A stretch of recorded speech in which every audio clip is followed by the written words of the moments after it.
Halo, berjumpa lagi dengan saya Mr. Wira.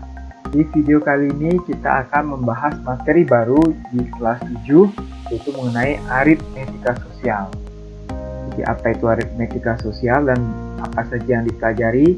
Mari kita mulai pembahasan video kali ini. Sebelum masuk lebih lanjut untuk membahas aritmetika sosial, kita perhatikan ilustrasi berikut. Ini ada gambar jeruk. Jadi ada hubungannya dengan gambar jeruk ini, yaitu seorang pedagang buah mendapat kiriman jeruk sebanyak 40 peti. Berat bruto setiap peti adalah 32 kg. Adapun berat kosong peti yaitu 1 kg. Pedagang tersebut mendapatkan laba atau untung sebesar Rp3.000 untuk setiap kilogram jeruk yang terjual. Berapakah keuntungan yang diperoleh pedagang jika semua jeruk laku terjual? Nah, jadi permasalahan seperti ilustrasi seperti ini itu bisa diselesaikan dengan konsep-konsep aritmetika sosial. Setelah kalian mempelajari aritmetika sosial, kalian akan dengan mudah bisa menyelesaikan permasalahan seperti ini. Nah, manfaat kalian mempelajari aritmetika sosial yaitu konsep ini atau aritmetika sosial ini banyak digunakan di bidang perekonomian. Yang pertama, terjadi penjualan dan pembelian ya. Jadi di sekitar kita sangat sering menjumpai atau bahkan kita sendiri melakukan penjualan dan pembelian, dan di sana akan ada istilah untung dan rugi saat penjualan atau pembelian tersebut. Dan berikutnya kita dapat juga menghitung bunga bank. Nah, jadi sudah tidak asing lagi saat seorang menabung di bank atau meminjam uang di bank, itu akan mendapatkan bunga atau dikenakan bunga. Dengan mempelajari aritmetika sosial, kita dengan mudah nanti akan bagaimana caranya menghitung bunga bank. Atau kalau kalian biasa ke supermarket atau ke tempat berbelanja atau membeli makanan, lalu kalian melihat ada suatu brosur yaitu diskon 70% atau diskon 50% dan sebagainya. Nah, jadi dengan mempelajari aritmetika sosial ini kita juga bisa dengan mudah untuk menghitung diskon saat berbelanja apapun. Nah, jadi ini beberapa manfaat yang sering digunakan di bidang perekonomian, itu konsep-konsep aritmetika sosial yang digunakan. Jadi mari kita langsung apa saja yang dipelajari di aritmetika sosial ini. Yang pertama, kita akan mempelajari laba dan rugi atau untung dan rugi. Bagaimana mencari untung dan rugi, bagaimana permasalahan-permasalahannya. Jadi kita kupas langsung habis di laba dan rugi. Berikutnya kita juga akan bahas bunga, diskon, dan pajak. Terakhir kita akan bahas mengenai bruto, neto, dan tara. Jadi 3 pokok bahasan ini akan kita bahas lebih detail di aritmetika sosial. Oke, kita mulai saja ke bahasan yang pertama, yaitu mengenai laba dan rugi. Nah, ini sudah tidak asing lagi. Sebelum kita lanjut ke laba dan rugi, kita akan bahas mengenai harga satuan terlebih dahulu. Jadi untuk mencari harga satuan, kita perlu mencari harga sejumlah barang dibagi dengan jumlah barang. Nah, jadi harga satuan ini mirip seperti metode satuan di perbandingan. Jadi kita mencari harga satuannya untuk setiap barang. Contoh, tentukan harga 14 pulpen jika diketahui harga 25 pulpen adalah Rp37.500. Nah, jadi langkah pertama kita cari harga satuannya dulu dengan cara membaginya, yaitu membagi Rp37.500 dengan 25 pulpen. Sehingga kita akan peroleh satu pulpennya seharga Rp1.500. Nah, dengan mudah kita akan menghitung 14 pulpen harganya, yaitu 14 dikalikan dengan Rp1.500 sehingga diperoleh harga Rp21.000. Mudah ini, Mister rasa kalian sudah sering mengaplikasikan konsep untuk harga satuan seperti ini saat kalian berbelanja. Setelah membahas harga satuan, kita akan ke pokok bahasannya, yaitu kita kenali dulu harga beli, harga jual, laba, rugi, dan impas. Kita perhatikan ilustrasi berikut. Pak Subur seorang penjual bubur ayam. Setiap pagi Pak Subur pergi ke pasar untuk berbelanja bahan pokok untuk membuat bubur ayam. Untuk membeli bahan pokok bubur tersebut, Pak Subur menghabiskan uang sebesar 1 juta rupiah. Dengan bahan baku tersebut, Pak Subur mampu membuat sekitar 130 porsi bubur ayam dan dijual dengan harga Rp10.000 per porsi. Pada hari itu, Pak Subur mampu menjual 110 porsi bubur ayam. Nah, di sini dari ilustrasi ini kita bisa mengupas tuntas ada harga beli, ada harga jual, apakah kondisi Pak Subur tersebut mendapatkan laba atau mendapatkan untung atau rugi atau impas. Nah, jadi 5 hal tersebut bisa kita ketahui dari satu ilustrasi ini. Jadi harga beli atau biasa disingkat HB itu adalah harga pembelian suatu barang dari agen. Seperti permasalahan Pak Subur tadi, jadi Pak Subur membeli atau harga belinya itu 1 juta.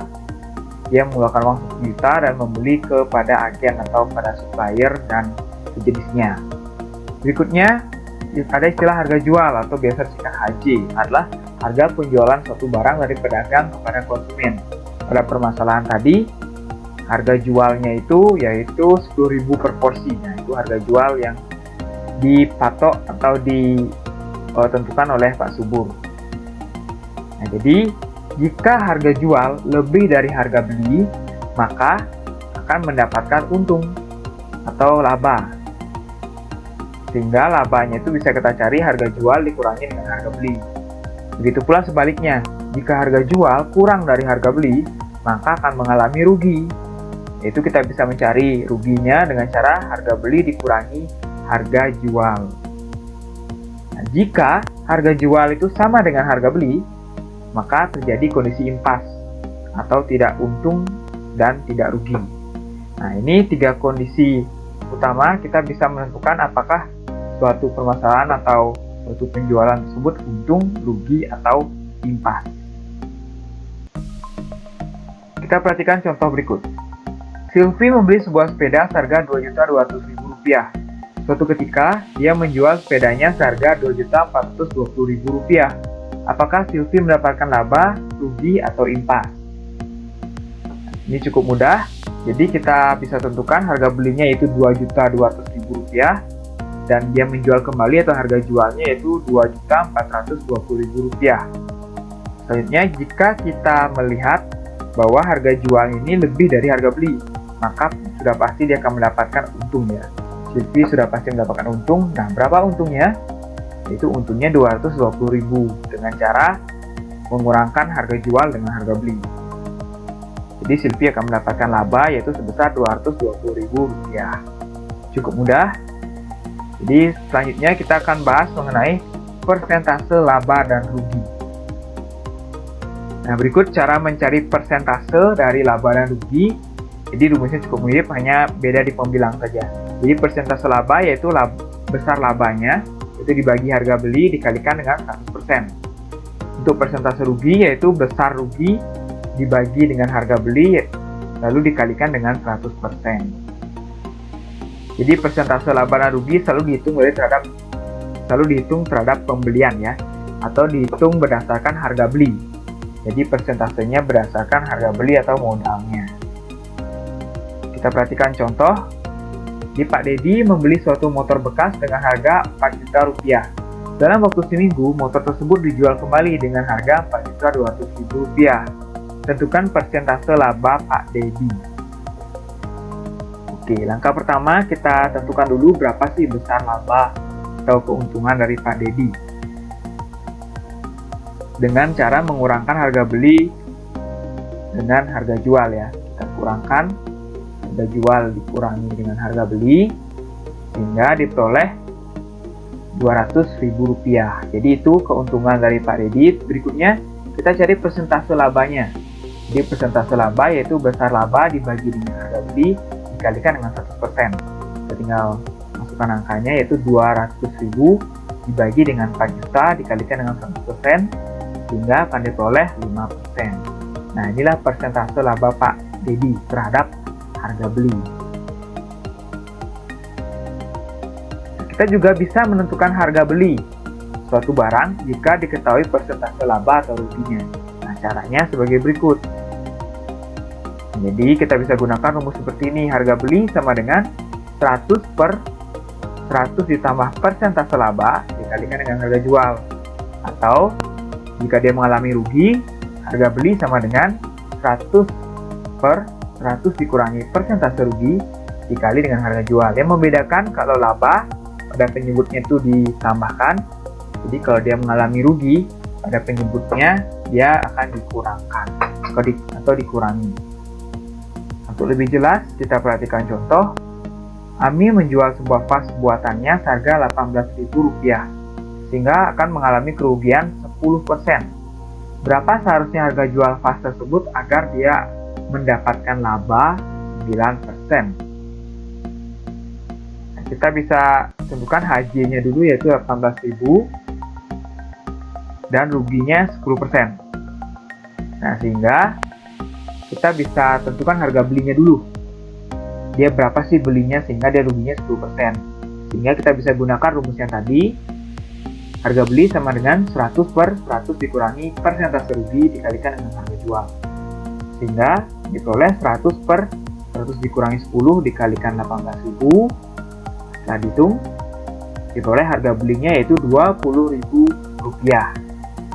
Setelah kita mengetahui harga belinya Rp20.000 dan ingin mendapatkan laba sebesar 9%, sehingga kita bisa cari harga jualnya. Untuk mencari harga jualnya, rumus harga beli yang tadi kita tinggal balik saja ya. Nah, ini akan menjadi seperti ini. 100 ditambahkan persentase laba per 100 dikalikan dengan harga beli. Tinggal dibalik saja semuanya. Nah, sehingga akan diperoleh seperti ini. Dan setelah dihitung, harga jualnya akan menjadi Rp21.800. Nah, jadi Ami harus menjual vas tersebut dengan harga Rp21.800 agar mendapatkan laba sebesar 9%. Oke, untuk memantapkan pemahaman kalian bisa coba dua soal berikut. Sesuaikan dengan contoh, ini masih mirip-mirip dengan contoh untuk cara menyelesaikannya.